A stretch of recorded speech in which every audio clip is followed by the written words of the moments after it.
नमस्कार शेतकरी भावांनो, योगेश कोळी या चॅनलमध्ये तुमचं स्वागत आहे। चला तर भावांनो, मी तुम्हाला विहीर बांधकामाविषयी माहिती देतो। चला तर भावांनो, व्हिडिओला सुरुवात करूया आपण।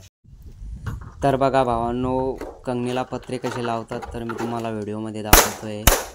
तर हे बघा, आता इथं उचललेलं आहे पत्तर आणि हे पत्तर आता आपण कंगणीवरती यू आकाराची क्लॅम्प तयार करतात आणि ती 6 इंच 4 इंच अशा पद्धतीने ठेवली जाते अंदाजे। तर आता बघा, त्या साईडचा पण मी पत्तर उचलतोय आता।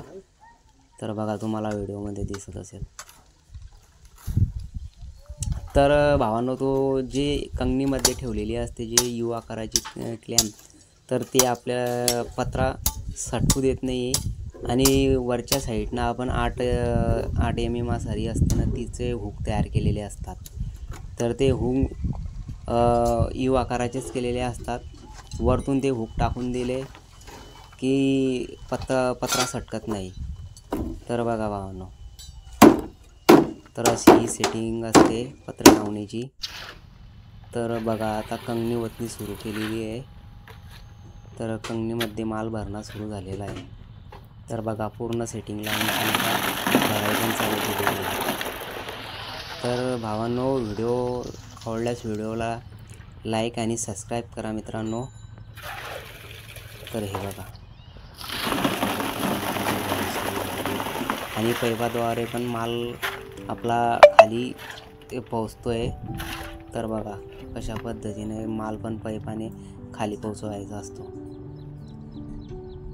तर हे बघा, आता पत्र्यामध्ये कसा माल टाकतात।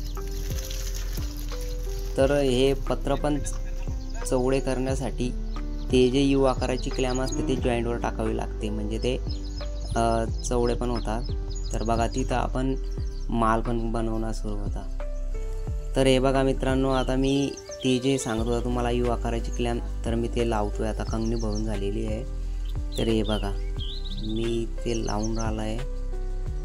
हे बघा, तुम्हाला दिसत असेल व्हिडिओमध्ये।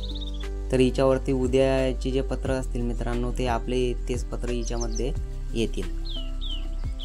याच्यावरतीच ठेवावं लागतं। एक मागचं पत्तर पण अटकतं आणि पुढचं पण पत्तर अटकतं।